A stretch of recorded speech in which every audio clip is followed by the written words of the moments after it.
অনেকে তো ভাবছেন যে অলমোস্ট কাউন্টডাউন। এক, দ্বিতীয়ত হচ্ছে অনেকগুলো ইভেন্ট বাট আমাদের সামনে। একটি হচ্ছে আপনার হঠাৎ করে এই যে চারটি, প্রথমে পরে 13টি রাজনৈতিক দলের সঙ্গে যে বৈঠক করলেন মাননীয় প্রধান উপদেষ্টা, বেসিক্যালি আপনার এই বিমান দুর্ঘটনা তার চোখ মুখ খুলে দিয়েছে এবং এর পরবর্তী যে মিসম্যানেজমেন্ট এবং ল্যাক অফ কোঅর্ডিনেশন, সেইটি ডিকাডেন্স কোন পর্যায়ে গিয়ে পৌঁছেছে সেটাও সবার সামনে উন্মোচিত হয়ে গেছে বা হয়ে করে ফেলেছে। তো এমন অবস্থায় আপনার বেইল আউট কি, সেই চিন্তা থেকে হয়তো অগাস্টের প্রথম সপ্তাহে মাননীয় প্রধান উপদেষ্টা নির্বাচনের তারিখ ঘোষণা করে বসতে পারে। কিন্তু আমার মনে হয় সেটি হবে টু লিটল টু লেট। সময় কিন্তু, মোমেন্টাম যেহেতু হাতছাড়া হয়ে গেছে, এখন তারিখ ঘোষণা করলেও যেই হতাশার ঘন মেঘ, সেটি কিন্তু আকাশকে মেঘশূন্য করবে না। দ্বিতীয়ত, আমাদের সম্মানীয় তারেক রহমান, তিনি যে কোনো সময় আপনার এসে দেশে ফিরতে পারেন, পৌঁছাতে পারেন। সেইটি আরেকটা নতুন মাত্রা যোগ করবে, এতে কোনো সন্দেহ নেই। এবং যাদেরকে পরাজিত শক্তি বলা হচ্ছে, তারা ঘুরে দাঁড়ানোর যথেষ্ট ক্ষেত্র ইতিমধ্যে প্রস্তুত বলে তারা দেখতে পাচ্ছে, এবং ফলে তারা কিন্তু চেষ্টা করবে একটা কাউন্টার রেভলিউশন যাকে বলে, বা বাংলায় বাম ধারার লোকজন বলে থাকেন প্রতি বিপ্লব, সেই রকম একটি প্রচেষ্টা গ্রহণ করলেও অবাক হওয়ার কিছু থাকবে না। এবং এই যে ঘোলা জল, তার মধ্যে নানামুখী এলিমেন্ট তারা তাদের মতো করে আপনার মাছ শিকারের চেষ্টা করবে।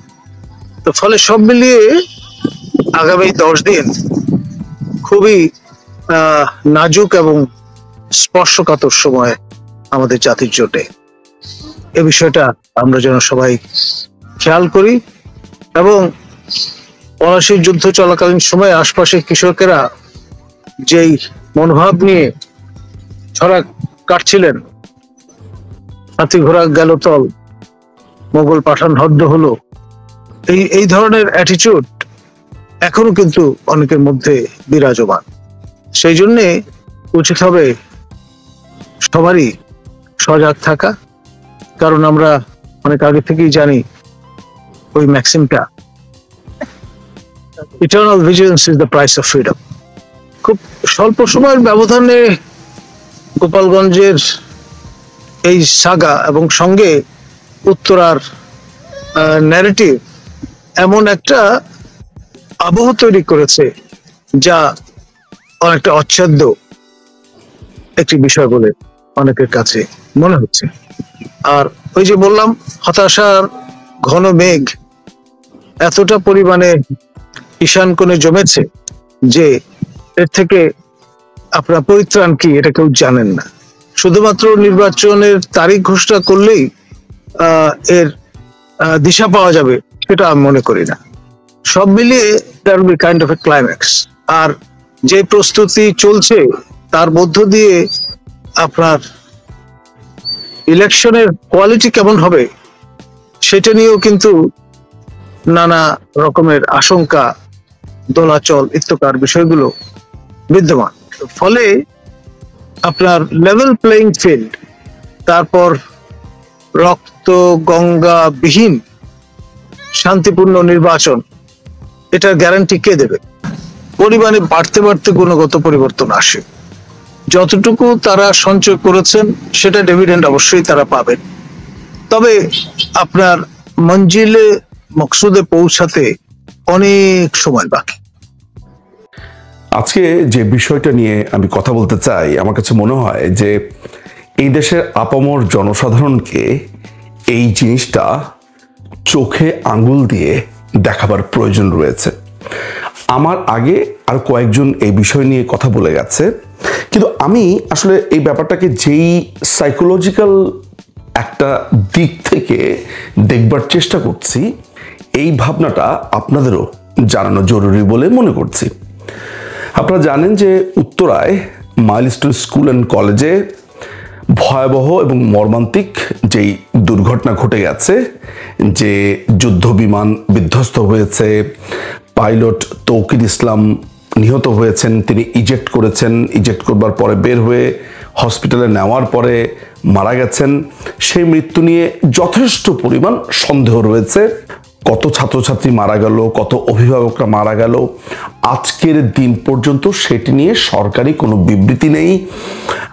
লাশের সংখ্যার জন্য দাঁড়ে দাঁড়ে অভিভাবকরা ঘুরছেন, তাদের বন্ধু বান্ধবরা ঘুরছেন।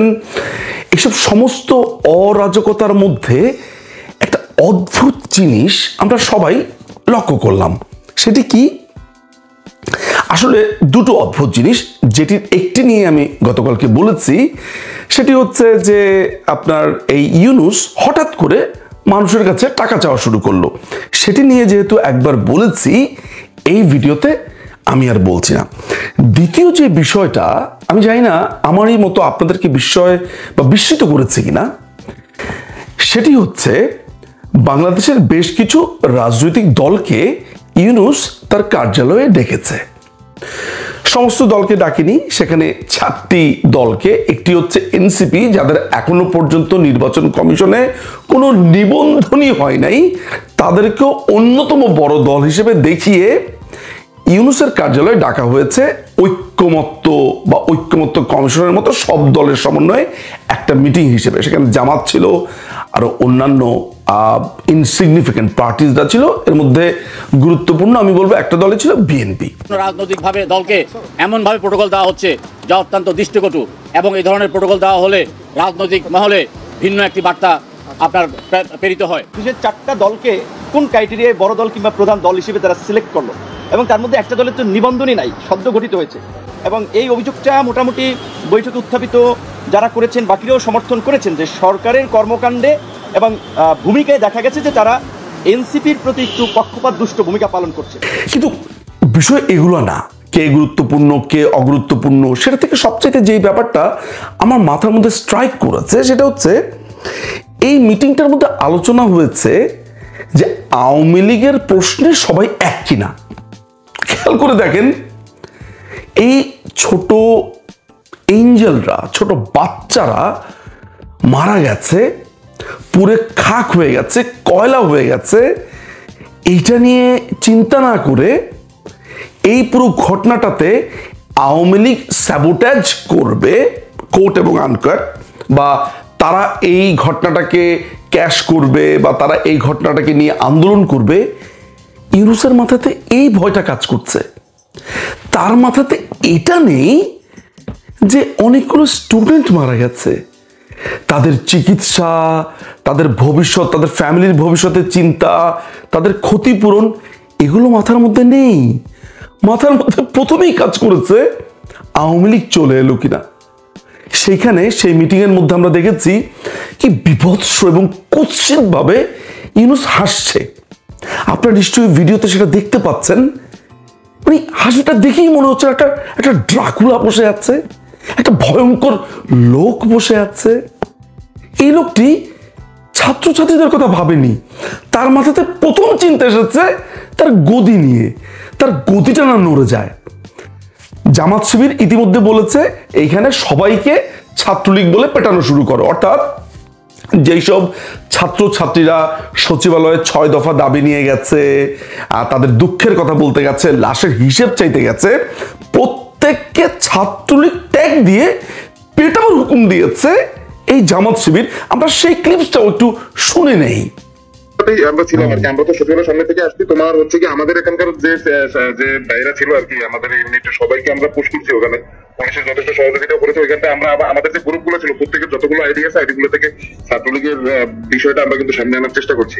আপনারা আপনাদের জায়গা থেকে একটু সহযোগিতা করুন, আপনারা আপনাদের ওই ইউনিট গুলো সবাই একটু বলে দেন। আমরা কেন্দ্রের সাথে সমন্বয় করছি, কেন্দ্রের বাইরেও আর কি এখানে তো খায়রুল ভাই আছে, উনিও বলছে অনেকবার, আমরা ওইভাবে সবগুলো ছড়াইছি, ছাত্রলীগের বিষয়টা সামনে আনার চেষ্টা করতেছি। আপনারা আপনাদের যতগুলো আইডি আছে এগুলো অ্যাক্টিভ করে একটু ছাত্রলীগের বিষয়টা ভাই এখানে কিন্তু ছাত্রলীগ ফয়দা করছে, বুঝছেন? এজন্যই ওদের সামনে আনতে হবে, বুঝলেন? ওরা থাকুক বা না থাকুক, ওটা আমাদের পেজগুলোতে মিমস বানানোর দরকার আর কি। ওরা দেখলাম যে একটা স্লোগান ঢুকাই দিচ্ছে, বুঝলেন? ওখানে ঢুকাই দিল শেখ হাসিনাকে চাই, হ্যান ত্যান বলছে। হ্যাঁ, আমরা ওটাকে আবার দিচ্ছি ইচ্ছা মতো। আমরা যে কোনো কিছুর জন্য প্রস্তুতি নিয়ে রেখেছি আর কি। যদি ওরা বড় করতে চায় আমাদের সব ধরনের প্রস্তুতি আছে। সবাইকে ধন্যবাদ, সবাই কাজ করুন। প্রিয় দর্শক, আপনারা শুনলেন পুরো ব্যাপারটা কি দাঁড়িয়েছে। এই মৃত আত্মা, এই ছোট ছোট বাচ্চারা, এদের উপর দিয়ে ক্ষমতাটাই বেশি। মানে এদের কথা চিন্তা করবার প্রয়োজন নেই। জুসের কাপে চুমুক দেওয়া হচ্ছে, সেখানে দামি দামি পানির বোতলও দেখতে পাচ্ছি, হাস্যোজ্জ্বল মুখে সবার মিটিং। আওয়ামী লীগ চলে এলো কিনা আবার বিবৃতি দেওয়া হচ্ছে আওয়ামী লীগের প্রশ্নে সবাই এক। কি অদ্ভুত না? আমি জানি না যে দেশের সাধারণ মানুষরা এগুলো কিভাবে নিচ্ছে, তাদের অ্যাগনি বা পেইন বা তাদের রাগটা ঠিক কোন পর্যায়ে আছে। তো আমি যেটাতে বিস্মিত হয়েছি, এতগুলো লাশ, পোড়া দেহ, লাশের সংখ্যার হিসেব নেই, এত ক্ষয়ক্ষতি, এত কষ্ট, এত দুঃখ, এত মর্মান্তিক একটা ঘটনা, সবকিছু ছাপিয়ে ইউনূসের মাথায় এসেছে আওয়ামী লীগ। আপনারা কি এই পশুটা, এই এনিমেল, এই ভয়ঙ্কর ড্রাকুলার ভাবনার প্যাটার্নটা লক্ষ্য করেছেন?